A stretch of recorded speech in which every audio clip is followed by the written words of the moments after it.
अच्छा जी, आज का जो टॉपिक है वो है फेज लॉक लूप।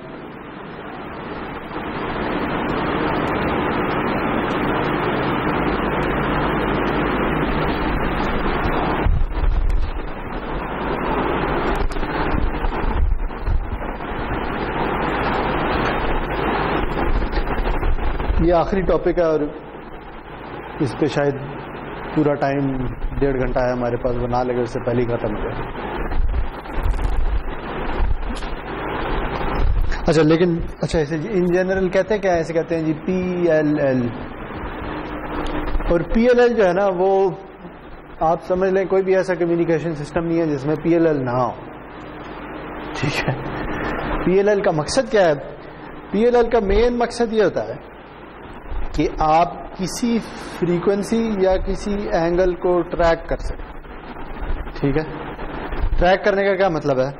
जैसे हमारे कॉन्टेक्स्ट में क्या होता है, हमारे कॉन्टेक्स्ट में ये होता है जी कि रिसीव साइड पे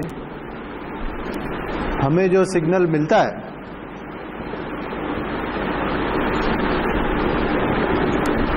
जो रिसीव्ड बेस बैंड सिग्नल होता है, वो ट्रांसमिटेड बेस बैंड सिग्नल और उसमें कोई फेज ऑफसेट और नॉइस, ये 3 चीजें होती हैं। और सारी जो कहानी डीमॉड्यूलेटर पे होती है वो क्या होती है? वो ये होती है कि अच्छा इसका क्या किया जाए और इसे कैसे एस्टिमेट किया जाए। ठीक है, अच्छा अभी तक हम जो चैनल का मॉडल पढ़ते आए ना, वो चैनल का मॉडल कुछ इस किस्म का था कि हमने कहा था कि अच्छा जो चैनल है उसमें कोई गेन है या अटेन्युएशन है और उसमें कोई डिले है। याद है, इस तरह का था चैनल मॉडल कि अच्छा जो सिग्नल आप ट्रांसमिट करते हैं वो इस चैनल के साथ कन्वॉल्व होता है। जब कन्वॉल्व होता है तो जो भी सिग्नल है वो टाउ से शिफ्ट हो जाता है और ए से अटेन्युएट हो जाता है। जो नॉइज था वो कहां से आ रहा था? नॉइज आ रहा था रिसीव साइड से। हमने ये कहा था कि नॉइज का जो मेन सोर्स होता है वो रिसीवर की इलेक्ट्रॉनिक्स खुद होती है। ठीक है, तो ये जो है ना, ये हम ये अज्यूम कर रहे हैं कि ये रिसीवर ने इंट्रोड्यूस किया या इंड्यूस किया। अच्छा, जो एक रिसीवर पे ना नॉइज के अलावा और भी चीजें ऐसी हो सकती हैं कि जो रिसीव्ड सिग्नल को करप्ट कर दें। ठीक है, उनमें जो एक इंपॉर्टेंट चीज है ना वो है फ्रीक्वेंसी ऑफसेट।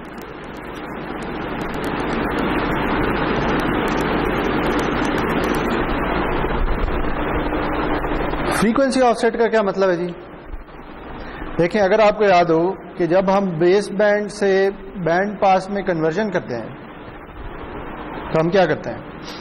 हमारे पास एक सिग्नल होता है बेस बैंड में, ठीक है, उसे हम मल्टीप्लाई कर देते हैं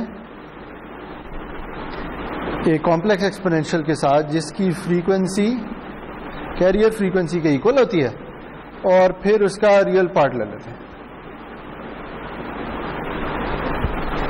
ऐसे ही करते हैं। इसी इक्वेशन को जब मैं इस फॉर्म में लिखता हूं, ये आउटपुट पे क्या आ रहा है? Band pass signal. इसी इक्वेशन को जब मैं इस फॉर्म में लिखता हूं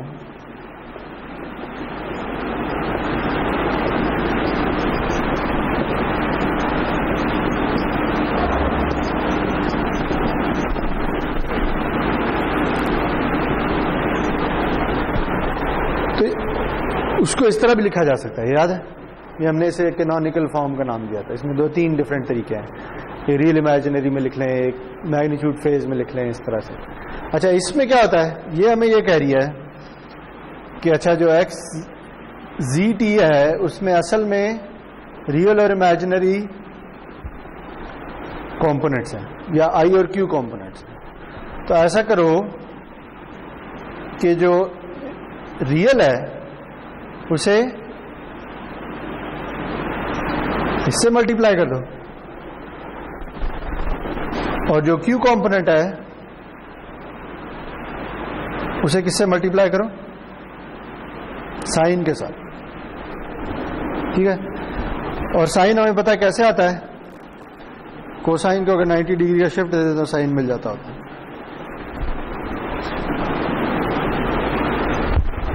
ठीक है। और फिर इन्हें आइडिया सब्ट्रैक्ट जो भी करना है वो करना है, तो ये भी आपको XCT मिल जाएगा, याद है जी। अच्छा, तो फिर हमने ये कहा था कि ये आ रही कहां से है, ये कैसे जनरेट करते हैं, ये ऑसिलेटर से जनरेट करते हैं, ठीक है।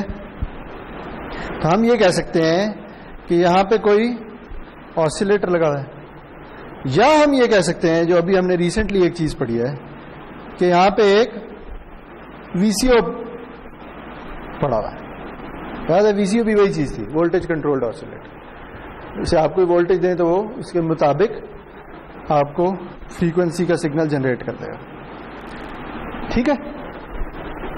अच्छा, लेकिन अब रिसीवर साइड पे क्या होता है, देखिए ये सिग्नल आया, ये चैनल में से गुजरा,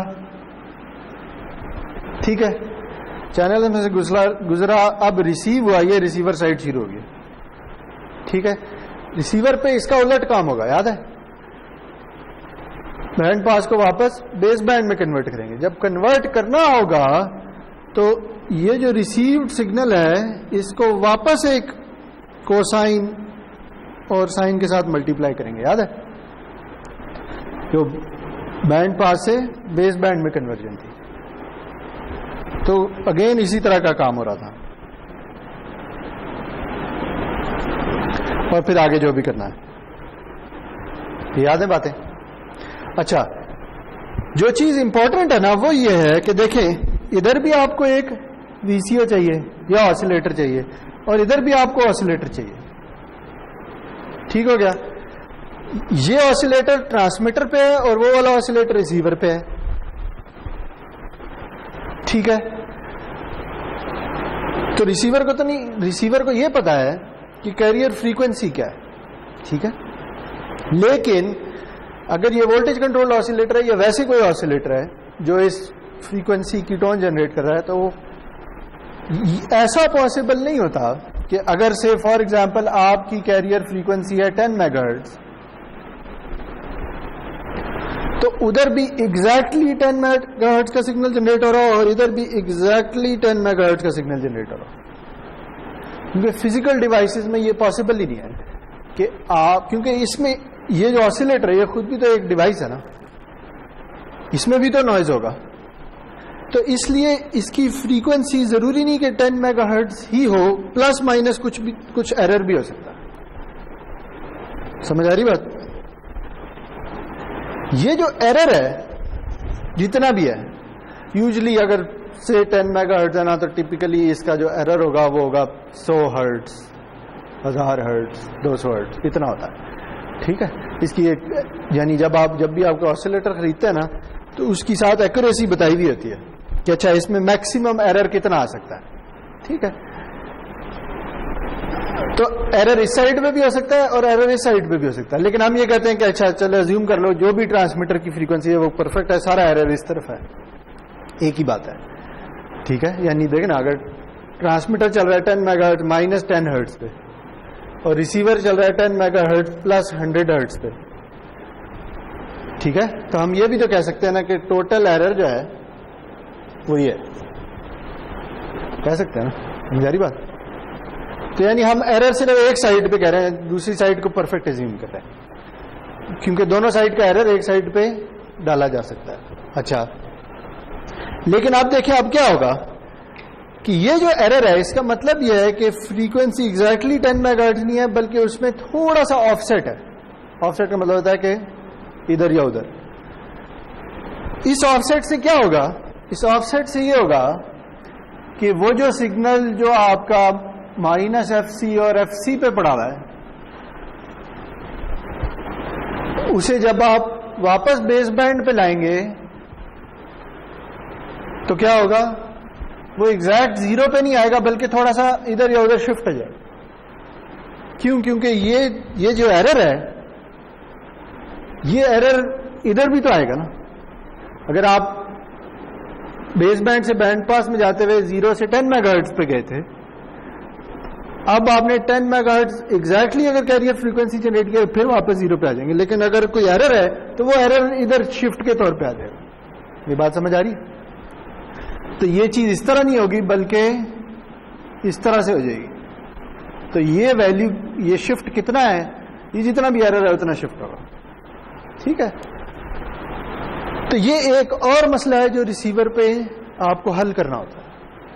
ठीक, यानी आपका सिग्नल उस केस में जो रिसीव्ड सिग्नल होगा वो ये नहीं होगा, बल्कि इसमें एक एरर टर्म भी आ रही होगी, जिसे मैं FE का नाम देता हूं। ये FE क्या है? ये फ्रीक्वेंसी ऑफसेट है। ठीक है जी। तो अब आपने रिसीवर पे क्या करना है? रिसीवर पे आपने ना सिर्फ फेज एस्टिमेट करना है, बल्कि ये एरर भी एस्टिमेट करना है, या फ्रीक्वेंसी ऑफसेट भी एस्टिमेट करना है। ठीक। तो PLL जो है ना, इसका एक मकसद ये है कि वो इन दो चीजों को एस्टिमेट करने की कोशिश करता है, फेज को या फ्रीक्वेंसी को या दोनों को। ठीक है जी। और करता कैसे है वो भी हम देखेंगे, लेकिन बेसिकली ये एक फीडबैक सिस्टम है।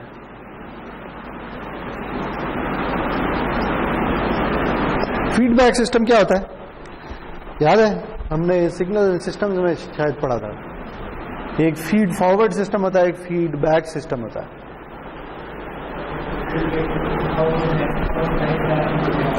हाँ, अगर आप आउटपुट का कुछ हिस्सा किसी तरीके से इनपुट पे लेके जा रहे हैं तो वो फीडबैक है। जैसे क्रूज कंट्रोल का पता है, सादा सी एग्जांपल है।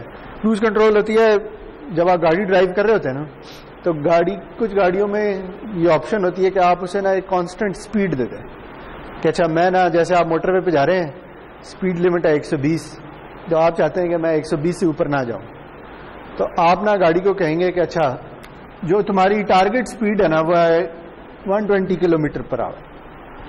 ठीक है जी।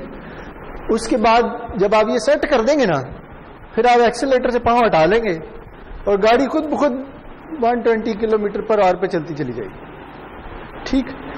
लेकिन अब सड़क फ्लैट तो नहीं है ना, सड़क पे कभी उतराई जाती है, कभी चढ़ाई जाती है।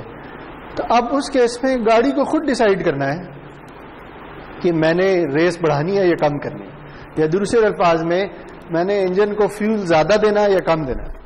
ठीक है।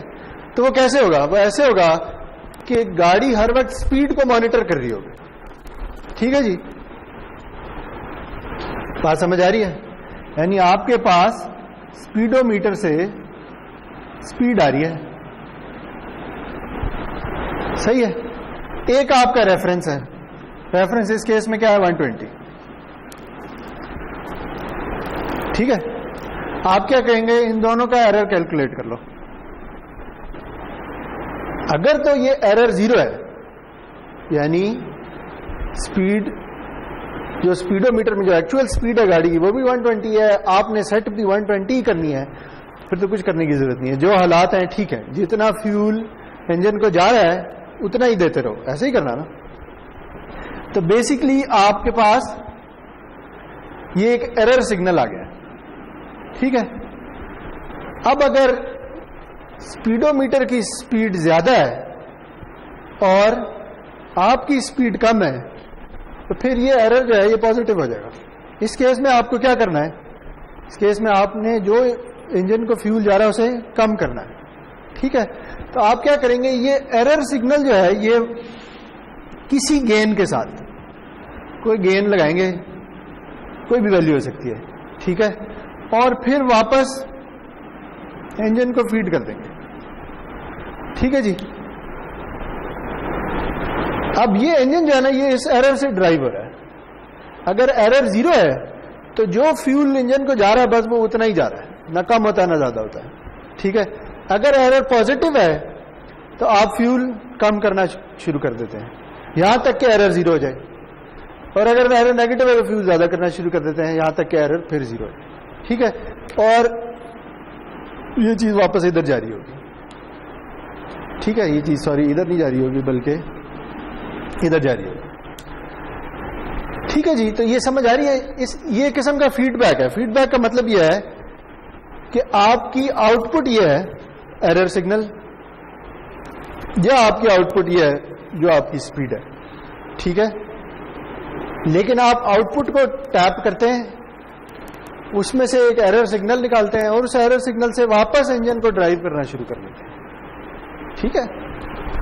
तो इस सिस्टम में क्या होगा? इस सिस्टम में ये होगा कि ये सिस्टम खुद ब खुद अडेप्ट करता रहेगा टाइम के साथ साथ, ठीक है।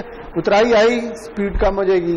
कैसे कम होगी कि उतराई आई, गाड़ी की स्पीड ज्यादा हो गई, आपने फ्यूल कम कर दिया, स्पीड वापस 120 पे आ गई, ठीक है।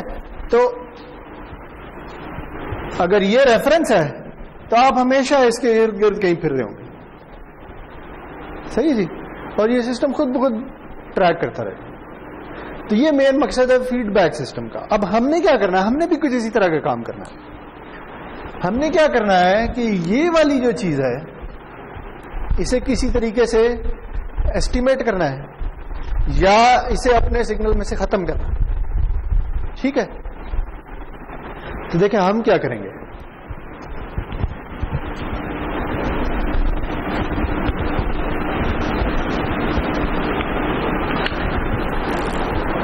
अगर हम AM DSB AM की एग्जांपल ले लें, उसमें क्या होता है? उसमें ये होता है जी कि जो रिसीव्ड सिग्नल होता है वो किसके इक्वल होता है? ACMT e⁻j⁵p plus noise. याद है? इसकी फेज एस्टिमेशन याद है? इसकी फेज एस्टिमेशन कैसे की थी? एक और तरीका भी हमने पढ़ा था। हमने कहा था कि एक तो फेज ये है, एक फेज एम्प्टी की वजह से भी आ सकता है। अगर एम्प्टी पॉजिटिव है तो फेज 0 होगा, नेगेटिव है तो फेज पाई होगा, याद है?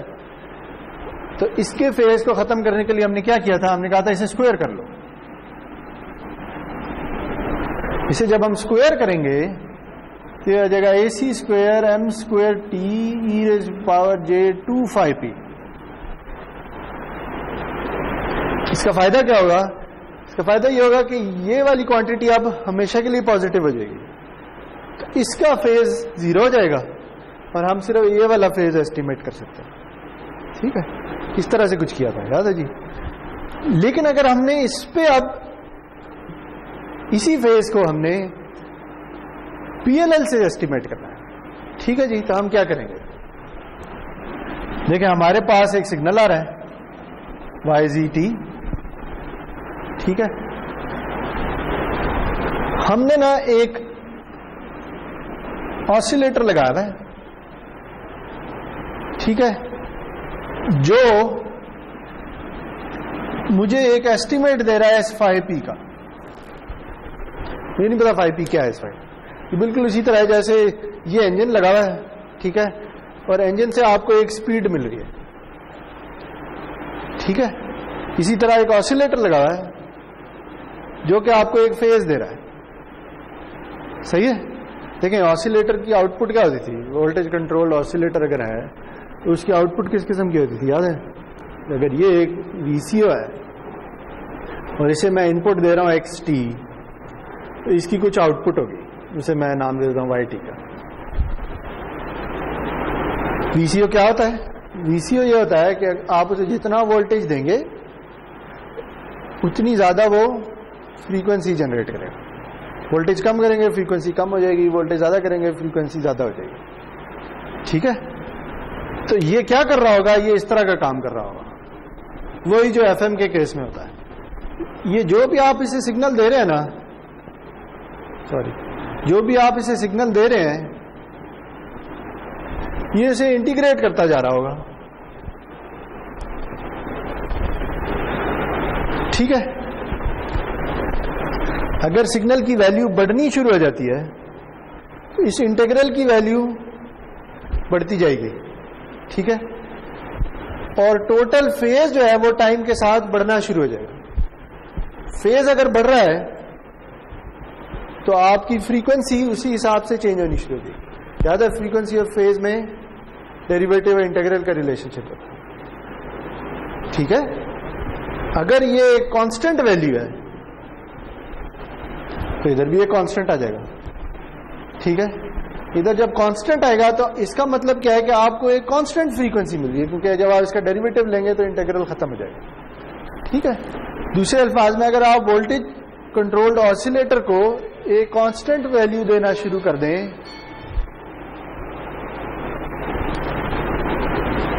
तो वो आपको एक कांस्टेंट फ्रीक्वेंसी देना शुरू कर देगा, समझ आई। अगर इसे चेंज करेंगे तो फ्रीक्वेंसी भी चेंज होगी, अगर इसे कांस्टेंट वैल्यू पे ले आएंगे तो ये भी एक कांस्टेंट वैल्यू पे खड़ा हो जाएगा, ठीक है जी। तो इसकी ये जो भी आउटपुट है इसे हम एज अ फेज अगर रिप्रेजेंट करना चाहें तो वो इस तरह से हो, ठीक है। कि हम ये कहते हैं कि अच्छा ये जरूरी तो नहीं कि ये हमेशा ही कांस्टेंट हो, अगर कांस्टेंट नहीं है तो फिर हम इसके आउटपुट को इस तरह से लिखें, ठीक है। बिल्कुल ऐसे जैसे एफएम में लिखते थे। एफएम में क्या करते थे, एफएम की इंस्टेंटेनियस फ्रीक्वेंसी मैसेज सिग्नल से ड्राइव होती है। मैसेज सिग्नल की वैल्यू बढ़ेगी तो फ्रीक्वेंसी भी बढ़ेगी, कम होगी तो फ्रीक्वेंसी भी कम होगी, लेकिन उसका बेस बैंड सिग्नल किस तरह का होगा, इस तरह का होगा, याद है। एफएम याद है, एफएम में इसी तरह होता था। तो हम ये कह रहे हैं कि इधर भी एक वोल्टेज कंट्रोल्ड ऑसिलेटर लगा हुआ है जो हमें कोई फेज दे रहा है, ठीक है जी। ये फेज कैसे कैलकुलेटर है, ये ऐसे ही कैलकुलेटर है, इसी तरह इंटीग्रेट होके कैलकुलेटर है, ठीक है। अच्छा, ये वैल्यू हम पकड़ते हैं, ओके। इधर से हमें क्या मिल रहा है, इधर से हमें ये मिल रहा है या ये मिल रहा है, डिपेंड कर रहा है कि हम स्क्वायर कर रहे हैं या नहीं कर रहे, ठीक है जी। यहां से हमें क्या मिल रहा है, ACMT और साथ ये वाला फेज। अब हमने क्या करना है, हमने इन दोनों का एरर कैलकुलेट करना है, ठीक है। कि ये एरर 0 है, ये एरर पॉजिटिव है, ये एरर नेगेटिव है, बिल्कुल इसी तरीके से जैसे हम क्रूज कंट्रोल में स्पीड का डिफरेंस कैलकुलेट करें, ठीक है। मकसद क्या है, मकसद यह है कि किसी तरह इस 5p का पता लगा लिया जाए, ठीक। अच्छा, 5p का पता कब लगेगा, जब एरर 0 हो जाएगा, ऐसे ही है ना। यानी हमें नहीं पता कि 5p क्या है, लेकिन हमें यह पता है कि अगर एरर 0 हो गया तो जो भी ये जनरेट कर रहा है वो ठीक है, ऐसे ही है, समझ आ रही बात। तो 5 क्रूज कंट्रोल में हमें पता है कि स्पीड हमने 120 किलोमीटर पर आवर रखनी है, ठीक, लेकिन उस 120 को आप चेंज भी कर सकते हैं। इसी तरह इधर इस 5p की वैल्यू कुछ भी हो सकती है, लेकिन जब एरर 0 हो गया तो इसका मतलब यह है कि ये हमारी चीज ठीक काम करनी शुरू होगी, ठीक है। तो अगर आपने इसका और इसका एरर कैलकुलेट करना है तो आप क्या करेंगे, क्या ख्याल है। यानी मुझे किसी तरीके से ये चाहिए,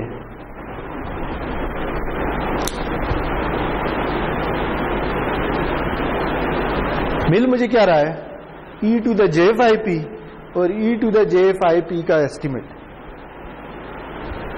अगर मुझे ये कैलकुलेट करना है या मुझे ये कैलकुलेट करना है, पहले मैं ये कर लेता हूं फिर उससे आगे मैं जाऊं। तो ये कैसे करेंगे,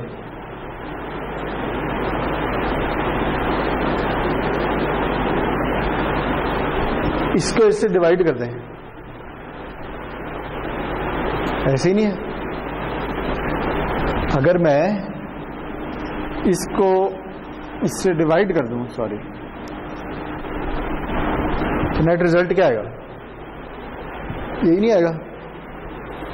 डिवाइड हो रहे हैं तो एक्सपोनेंट्स सब्ट्रैक्ट हो जाते होते हैं, ठीक है। मल्टीप्लाई हो रहे हैं तो ऐड हो जाते हैं। तो या आप ये कर लें या आप ये कर लें, ठीक है। तो मैं क्या करूंगा, मैं इसे कॉन्जुगेट कर लेता हूं जो भी आ रहा है और फिर उसे इससे मल्टीप्लाई कर लें,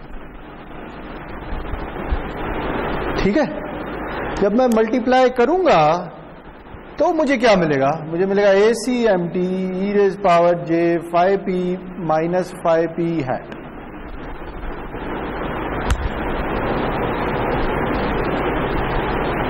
अगर मेरा ये एस्टीमेट ठीक है तो ये 0 होगा, ये फेज। अगर ये नहीं ठीक तो इसकी कोई वैल्यू होगी, पॉजिटिव या नेगेटिव,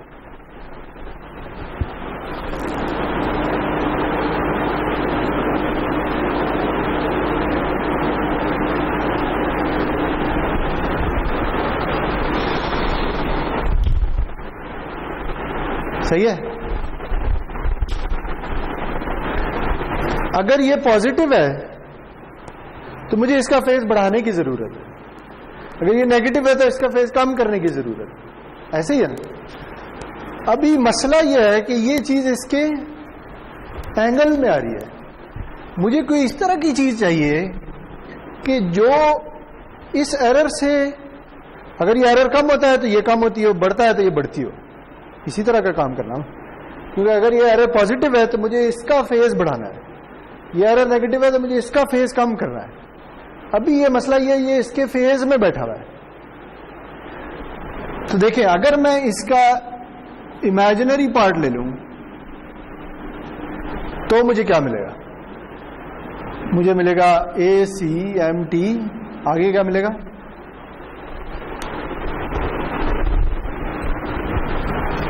क्या ख्याल है? हाँ,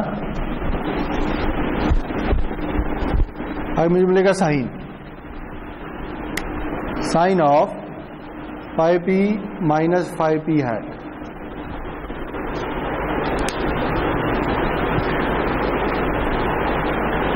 ये मैंने क्यों किया है? ये मैंने इसलिए किया है कि ये देखें आप, अगर मैं इसे कोई नया नाम दे दूं, इसे मैं क्या दूं? फाइ। ठीक है जी। तो अगर मैं ये प्लॉट करूं फाइ का या साइन ऑफ फाइ का, तो वो किस तरह का प्लॉट होगा? वो इस तरह का ही होगा ना। सॉरी, ऐसे ही है। ठीक है, ये वैल्यू है π/2, ये वैल्यू है -π/2। ठीक। अगर मेरा ये एरर छोटा है π/2 और -π/2 से, तो मैं इधर कहीं फिर रहा हूंगा। ठीक। इधर का फायदा क्या है? इधर फायदा यह है कि अगर मेरा एरर पॉजिटिव है तो साइन की वैल्यू बढ़नी शुरू हो जाएगी, अगर नेगेटिव है और कम होता जा रहा है तो साइन की वैल्यू कम होनी शुरू हो जाएगी। ठीक है। तो ये वाला जो रीजन है ना, यानी जब एरर कम हो तो हम इस ओरिजिन के आसपास कहीं फिर रहे होंगे। लेकिन फायदा क्या हुआ है? फायदा ये हुआ है, वही जो काम मैं करना चाह रहा था वही हो रहा है कि अच्छा, अगर एरर पॉजिटिव है तो इसकी वैल्यू पॉजिटिव होगी, अगर एरर नेगेटिव है तो इसकी वैल्यू नेगेटिव होगी। ठीक है। तो ये एक ऐसी चीज बन गई है कि जो मैं किसी तरीके से इसे फीड कर सकता हूं। क्यों? क्योंकि ये मेरी एरर के प्रोपोर्शनल है। एरर बढ़ता है तो ये वैल्यू भी बढ़ती है, एरर कम होता है तो ये वैल्यू भी कम होती है। मैं डायरेक्ट इसे नहीं यूज कर सकता, डायरेक्ट इस कॉम्प्लेक्स वैल्यू को यूज नहीं कर सकता। इस कॉम्प्लेक्स वैल्यू से मुझे कोई रियल वैल्यू निकालनी है जो एरर के प्रोपोर्शनल हो। अगर एरर बढ़ता है तो वो वैल्यू भी बढ़े, एरर कम होता है तो वो वैल्यू भी कम हो। तो मैंने क्या किया? मैंने उसका इमेजिनरी पार्ट ले लिया है। क्यों? क्योंकि साइन की ये प्रॉपर्टी है कि वो जीरो के अराउंड इस तरह का बिहेवियर शो करता है कि अगर एरर बढ़ता है तो वो वैल्यू भी बढ़ेगी, एरर कम होता है तो वैल्यू भी कम होगी। ठीक है। इसको मैं किसी तरीके से अगर इधर फीड कर दूं तो क्या होगा? अगर एरर बढ़ रहा है तो इसका वोल्टेज बढ़ेगा, इसका एंगल बढ़ेगा। अगर एरर कम हो रहा है तो इसका वोल्टेज कम होगा, एरर कम होगा। ठीक। लेकिन अभी साथ ये साहब अभी भी आ रहे हैं, एमटी अभी भी आ रहा है। तो एमटी के फेज को खत्म करने के लिए मैं क्या करूंगा? मैं इसे स्क्वायर कर लूंगा, जो भी आ रहा है उसे स्क्वायर कर लूंगा। या मैं पहले स्क्वायर कर लें और फिर इमेजिनरी पार्ट लें। स्क्वायर करने से क्या होगा? स्क्वायर करने से इसका फेज खत्म हो जाएगा। यहां पे क्या होगा? AC² m² t e⁻ j 2πp minus 5p hat. अब इसका इमेजिनरी पार्ट लेंगे तो क्या रह जाएगा? रह जाएगा AC² m² t sine of 2πp minus 5p hat.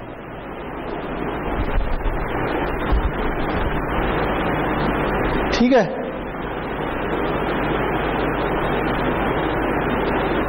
तो अब ये एक ऐसी चीज बन गई है कि जो मैं अगर वीसीओ को फीड कर दूं तो वीसीओ से ड्राइव हो सकता है। इसमें सिर्फ एक और चीज हो सकती है, वो ये है कि इस सारे प्रोसेस में नॉइज भी आता है। तो नॉइज के अगर आपने इफेक्ट को खत्म करना है तो यहां पे आप लो पास फिल्टर लगा सकते हैं, तो ये हो जाएगा।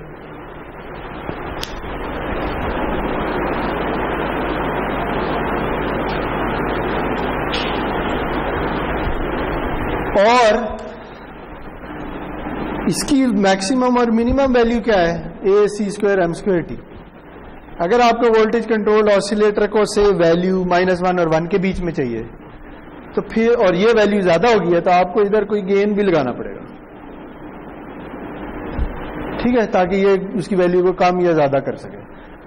तो यहां पे कोई गेन जैसे के कहते हैं, जो भी कहते हैं, वो लग सकता है। तो देखिए ये अब एक फीडबैक सिस्टम बन गया है जो क्या करेगा, जो खुद ब खुद इस फेज को ट्रैक करता रहेगा जो यहां पे आ रहा है, ठीक है।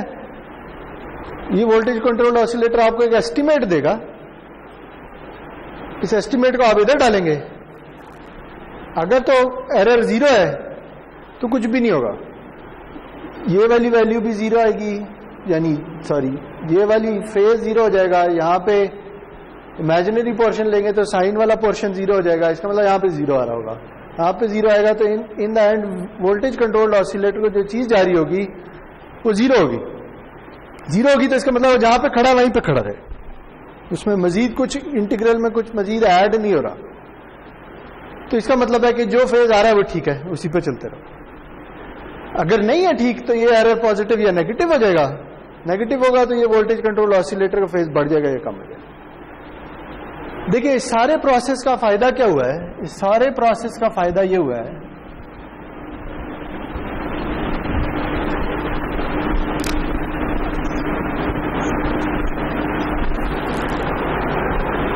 कि इधर जो आपको सिग्नल मिल रहा है ना इस पॉइंट पे, अगर आपका फेज इसके इक्वल हो गया है तो इधर आपको 0 मिल रहा होगा, या दूसरे अल्फाज में इधर आपको आपका अपना सिग्नल मिल रहा होगा, ठीक है। तो ये जो PLL है इसने खुद ब खुद आपके रिसीव्ड सिग्नल में से 5P को खत्म कर दिया। तो ये एस्टिमेशन भी हो रही है और ये कॉम्पनसेशन भी हो रही है। क्या मतलब, यानी आप फाइ को कैलकुलेट भी कर रहे हैं और फिर उस फाइ को खत्म भी कर रहे हैं, दोनों काम कर रहे हैं। तो इसका ना एक खास नाम है DSBAM के लिए, इसे कहते हैं कोस्टास लूप। अगेन ये उस बंदे के नाम पे है जिसने इसे इन्वेंट किया था, है ये PLL, ठीक है जी। लेकिन DSBAM के लिए जो स्क्वायर वाला काम है ये एक एडिशनल है, तो इसे कोस्टास लूप का नाम देते हैं। तो ये एक अल्टरनेटिव मेथड है फेज को एस्टिमेट करने का।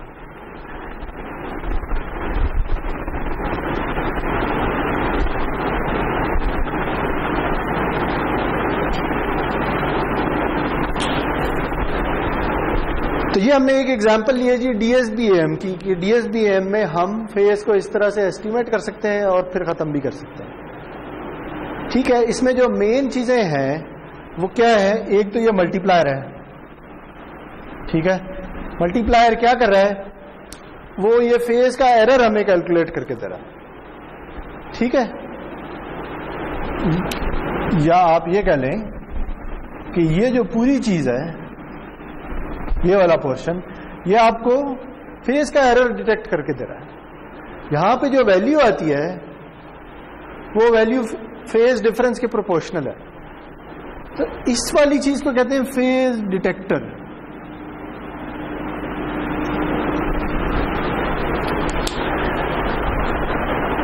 ठीक है जी। तो अगर मैं PLL की एक जनरल ब्लॉक डायग्राम बना लूं ना, तो मेरे पास कोई सिग्नल है y ऑफ t, उसके आगे जो पहली सबसे चीज लगी होगी ना वो होगा फेज डिटेक्टर।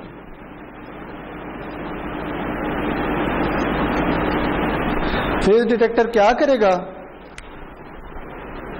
जो सिग्नल आ रहा है और जो आपको चाहिए उन दोनों के दरमियान फेज डिफरेंस कैलकुलेट कर रहा है। ठीक है, जैसे इस केस में कैसे हो रहा है, हम मल्टीप्लाई करते हैं, स्क्वायर लेते हैं और फिर इमेजिनरी पार्ट लेते हैं।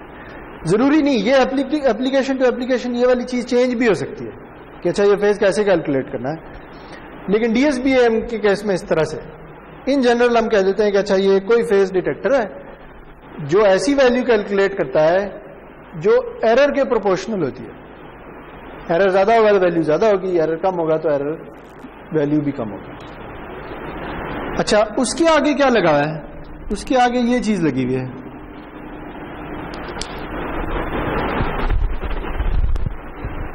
इसे हमने क्या कहा, इसमें अच्छा एक लो पास फिल्टर लगा हुआ है नॉइस को कम करने के लिए, और कोई गेन लगा हुआ है वीसीओ की इनपुट को कंट्रोल करने के लिए। इसे इन जनरल कहते हैं लूप फिल्टर। लूप फिल्टर का मकसद ये होता है कि वो जो इनपुट वीसीओ को जानी है उसे कंट्रोल करे। कंट्रोल करने का मकसद यह है कि उसे कितनी तेजी से चेंज करना है, वो आप इस गेन के जरिए भी चेंज कर सकते हैं या कंट्रोल कर सकते हैं, या इसके और तरीके भी हैं। लेकिन इन जनरल हम ये कहेंगे कि एक लूप फिल्टर लगा हुआ है जो क्या करता है, जो इस एरर सिग्नल को लेता है और फिर इससे कोई ऐसा सिग्नल जनरेट करता है कि जो वीसीओ को दिया जा सके। तो आखिरी चीज क्या है, आखिरी चीज एक वीसीओ है।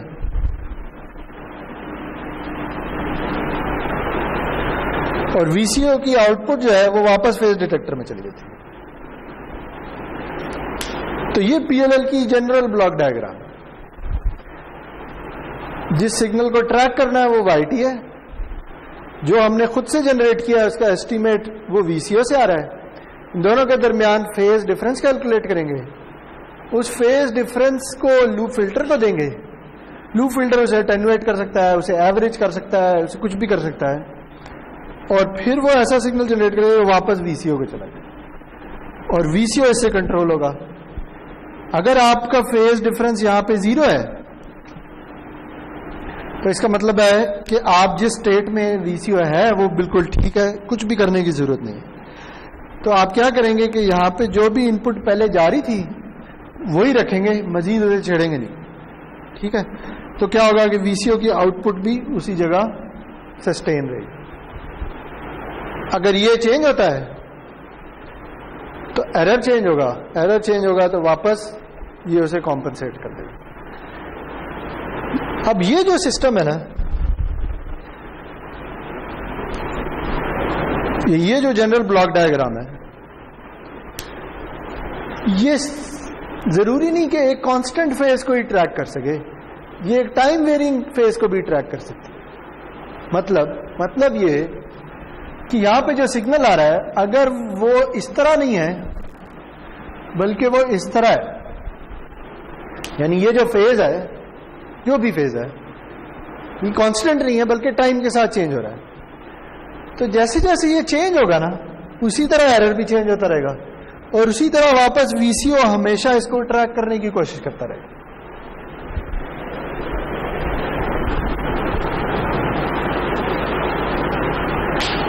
अब सवाल यह कि ये कितनी तेजी से चेंज हो सकता है। देखिए, हमने यहां पे पढ़ा है कि इस फेज में दो चीजें हो सकती हैं, एक चैनल का फेज और एक फ्रीक्वेंसी ऑफसेट की वजह से जो फेज आ रहा है उसका फेज। ये तो कांस्टेंट है लेकिन ये टाइम के साथ साथ चेंज हो रहा है। तो हम ये कह देते हैं अच्छा कोई एंगल फाई टी है जो टाइम के साथ चेंज हो रहा है। सॉरी यार,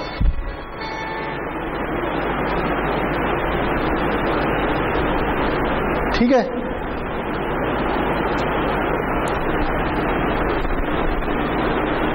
लेकिन अगर ये फ्रीक्वेंसी ऑफसेट है तो हमें पता है कि ये किसी ऑसिलेटर से आ रहा है।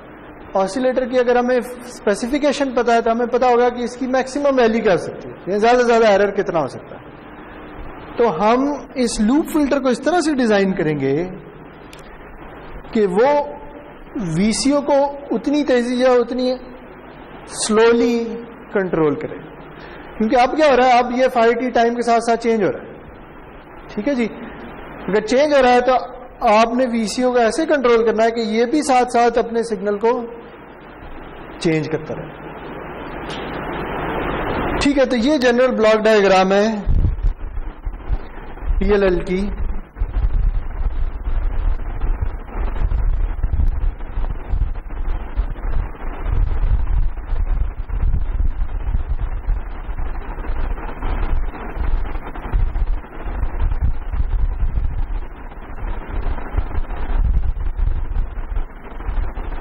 अच्छा जी, इसकी एक छोटी सी एग्जांपल कर लेते हैं।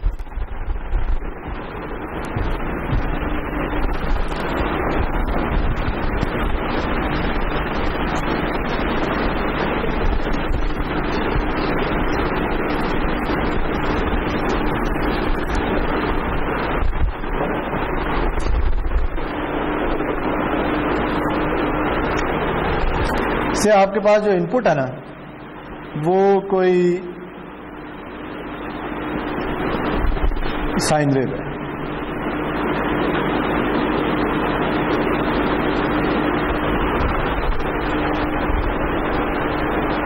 उसकी कोई फ्रीक्वेंसी है FM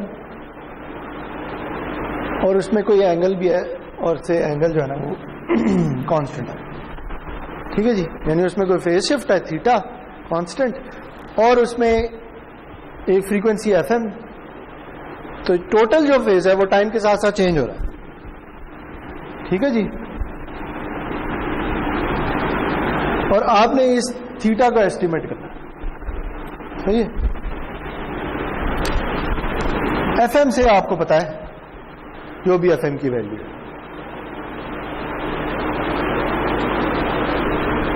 तो आप क्या करेंगे, अगेन आपके पास एक VCO होगा, ठीक है, जो आपको क्या जनरेट करके दे रहा है, वो भी आपको एक साइन वेव जनरेट करके दे रहा है FM की, क्योंकि FM मुझे पता है, लेकिन उसे थीटा का नहीं पता, तो वो थीटा एस्टिमेट कर रहा है, कोई थीटा का एस्टिमेट वो यूज कर रहा है। टू स्टार्ट विद ये 0 भी हो सकता है। अब आपको क्या चाहिए, आपको दो चीजें चाहिए, एक चाहिए फेज डिटेक्टर और एक आपको चाहिए लूप फिल्टर।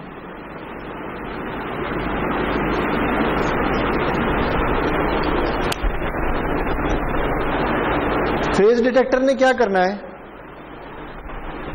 उसने किसी तरीके से इस थीटा और इस थीटा का फेज डिफरेंस कैलकुलेट करना। ठीक है, तो देखिए अगर मैं सिंपली इन दोनों को मल्टीप्लाई कर दूं,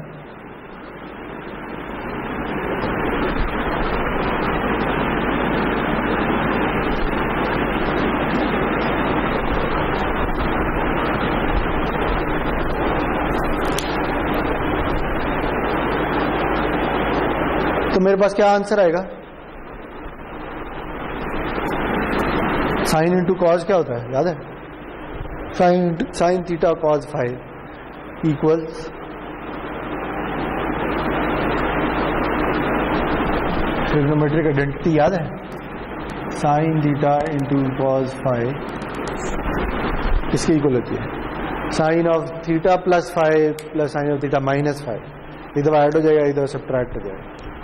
ठीक है, तो यहां पे आएगा AC साइन ऑफ, पहले इन दोनों का सम आ जाएगा 4 पाई FMT प्लस थीटा हैट, और एक दफा इनका डिफरेंस वो क्या आएगा, वो आएगा 2 पाई वाली कैंसिल हो जाएंगी, आ जाएगा थीटा माइनस थीटा का एस्टिमेट।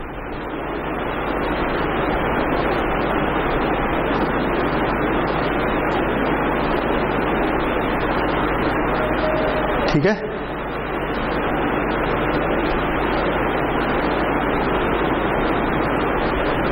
तो फेज डिटेक्टर क्या करेगा, वो इन VCO की आउटपुट को और जो सिग्नल आ रहा है इन दोनों को मल्टीप्लाई कर लेगा। जब मल्टीप्लाई करेगा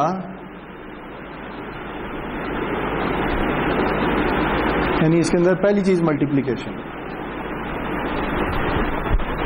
तो उसे दो टर्म्स मिल जाएंगी, इनमें से जो उसे टर्म चाहिए वो ये वाली चाहिए, क्योंकि इसमें फेज डिफरेंस आ रहा है। ये वाली जो टर्म है ये 4 पाई FMT का मतलब ये है कि इसकी फ्रीक्वेंसी क्या है 2fm, तो उसे ये वाली टर्म चाहिए और ये वाली नहीं चाहिए, तो वो क्या करेगा, वो इसके आगे एक लो पास फिल्टर लगा लेगा। ठीक है, लो पास फिल्टर ऐसे होगा कि 2fm उसके स्टॉप बैंड में हो और ये वाली वैल्यू जो है ये वैसे ही जीरो फ्रीक्वेंसी के अराउंड है, इसमें कोई फ्रीक्वेंसी नहीं है। तो जब आप इसे लो पास फिल्टर करेंगे तो आपके पास यहां पे जो चीज आ जाएगी आइडियली वो ये होगी। ठीक है, तो अगेन फेज डिटेक्टर ने क्या किया है, फेज डिटेक्टर ने आपको एक ऐसा सिग्नल दे दिया है कि जो एरर के प्रोपोर्शनल है। एरर ज्यादा होगा तो साइन की वैल्यू ज्यादा होगी, एरर नेगेटिव होगा तो साइन की वैल्यू भी नेगेटिव होगी। ठीक है जी, अब आपको क्या चाहिए, अब आपको सिंपली ये चीज किसी वीसीओ को देनी है। ठीक है, तो आप लूप फिल्टर जो है वो सिंपल एक गेन लगा लें। वो गेन क्या कंट्रोल करेगा, वो इस साइन की वैल्यू को जो भी वीसीओ की पॉजिटिव और नेगेटिव मैक्सिमम वैल्यूज हैं उनके दरमियान में ले आएगा। से फॉर एग्जांपल वीसीओ की मैक्सिमम वैल्यू 0.5 हो सकती है और मिनिमम -0.5 हो सकती है, तो वो इस के को कर देगा 0.5। ठीक है, ताकि यहां से जो भी वैल्यू आ रही है इधर वो इस रेंज के बीच में हो। ठीक है जी, अब क्या होगा, अब होगा ये कि अगर अगेन एरर 0 है तो यहां पे जो भी चीज आ रही है वो 0 हो जाएगी। जब 0 होगी तो वीसीओ की जो भी फेज है उसका वो उसी जगह रहेगा।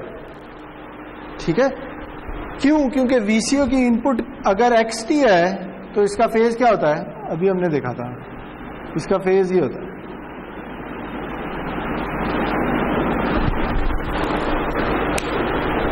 ठीक है,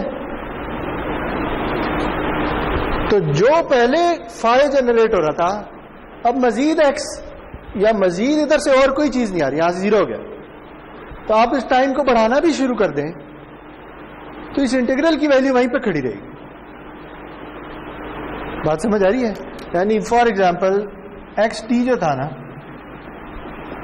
वो इस तरह की वैल्यू थी, लेकिन जब एरर 0 हुआ तो xt भी 0 हो गया। xt क्या है, वीसीओ की इनपुट है। जब एरर 0 होगा तो ये इनपुट भी 0 हो जाएगी, तो ये 0 हो जाएगी। अब आप इसे क्या कर रहे हैं, इंटीग्रेट कर रहे हैं। आप यहां पे थे, जब xt 0 हो गया तो आपने इसे मजीद इंटीग्रेट करना शुरू कर दिया, लेकिन जब आप मजीद इंटीग्रेट कर रहे हैं तो इस टोटल फेज की वैल्यू चेंज नहीं हो रही। क्यों, क्योंकि आपकी इनपुट ही 0 हो गई है। तो जिस थीटा पे आप खड़े हुए थे आप उसी थीटा पे खड़े, उसे आप चेंज नहीं कर रहे। तो उससे क्या होगा कि आप एक स्टेडी स्टेट में आ जाएंगे, यानी आपका एरर 0 है और आप वीसीओ को उसी स्टेट में रख रहे हैं। अब जब एरर बढ़ेगा तो ये इनपुट वापस बढ़ जाएगी, जब इनपुट वापस बढ़ेगी तो इस इंटीग्रल की वैल्यू बढ़ जाएगी, वैल्यू बढ़ेगी तो ये फेज भी बढ़ जाएगी। अगर इसकी वैल्यू कम होगी तो इनपुट भी नेगेटिव हो जाएगी, इनपुट नेगेटिव होगी तो आपका फेज भी कम होना शुरू होगा। ठीक है, तो ये चीज जो है ना ये हमेशा इस फेज को ट्रैक करती रहे। तो ये PLL है। ठीक है,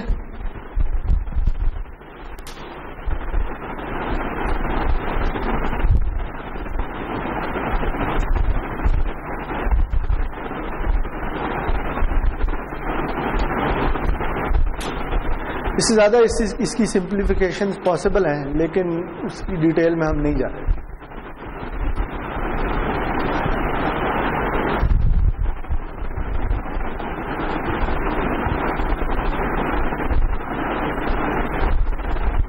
यानी हम ये देख सकते हैं कि अच्छा आपने कंट्रोल सिस्टम्स पढ़ा हुआ है, आपने पढ़ा है, पढ़ रहे हैं, इसमें आपने एक कंट्रोलर डिजाइन पढ़ा है, प्रोपोर्शनल, PI, PID, ये चीजें पढ़ी हैं, नहीं पढ़ी है? पढ़ी हैं? P और PI में क्या फर्क होता है याद है? एक सिंपल प्रोपोर्शनल कंट्रोलर होता है, एक प्रोपोर्शनल प्लस इंटीग्रल कंट्रोलर होता है। पढ़ा है नहीं पढ़ा? या पढ़ा है और याद नहीं है?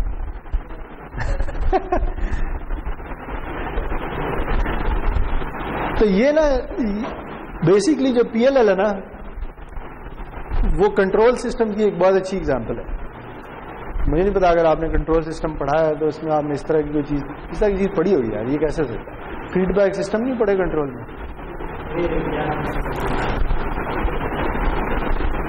उसमें इसी तरह का तो काम हो रहा होता है। कोई इनपुट आ रही है, एरर कैलकुलेट हो रहा है, और फिर उस एरर से आप वापस अपने सिग्नल को ड्राइव करने की कोशिश कर रहे हैं। इस तरह से होता नहीं है। चलें ठीक है जी, बस। तो अब हमने इस कोर्स में क्या मेन चीजें देखी हैं? मेन चीजें हमने ये देखी हैं जी कि एनालॉग कम्युनिकेशन सिस्टम कैसे काम करते हैं और इन्हें एनालाइज कैसे करते हैं। ठीक है, किसी भी कम्युनिकेशन सिस्टम में मेन क्या क्या चीजें होती हैं? उसमें एक मैसेज सिग्नल होता है, एक मॉड्यूलेटर होता है, एक base band to band pass converter होता है, और एक कैरियर फ्रीक्वेंसी होती है। ठीक है, आप अपना सिग्नल पकड़ते हैं, उसे किसी तरीके से मॉडिफाई करते हैं इस तरह से कि वो ट्रांसमिट हो सके। ठीक है, और फिर उसे आप किसी कैरियर फ्रीक्वेंसी पे चढ़ा के भेजते हैं। ठीक, वो मॉड्यूलेटर या उस मैसेज सिग्नल को कैसे चेंज करना है, ये कौन डिफाइन करता है? ये मॉड्यूलेटर डिफाइन करता है। ठीक है, अगर एम्पलीट्यूड मॉड्यूलेटर है तो आप इंफॉर्मेशन सिग्नल एम्पलीट्यूड में डाल रहे होंगे, अगर फेज है तो फेज में डाल रहे होंगे, फ्रीक्वेंसी है तो फ्रीक्वेंसी में डाल रहे होंगे। ठीक है, वो सिग्नल गुजरता है चैनल में से तो उसमें टाइम डिले आ जाता है, उसमें कोई अटेन्युएशन आ जाती है। वो रिसीवर पे पहुंचता है तो रिसीवर उसे वापस बैंड पास से बेस बैंड में ले आता है। ठीक है, और रिसीवर में उसमें नॉइज ऐड हो जाता है। फिर आगे डीमॉड्यूलेटर है। डीमॉड्यूलेटर का ये काम है कि उसे ये पता है कि मॉड्यूलेटर कैसे काम कर रहा है, तो वो किसी तरीके से वापस अपने मैसेज सिग्नल को रिकंस्ट्रक्ट करने की कोशिश करता है। ठीक है जी,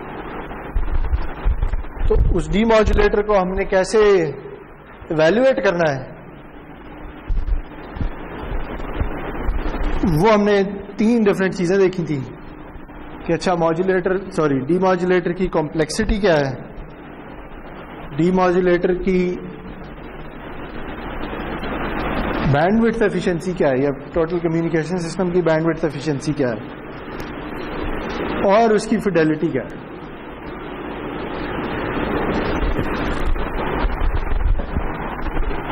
ठीक है जी, चलें, थैंक यू।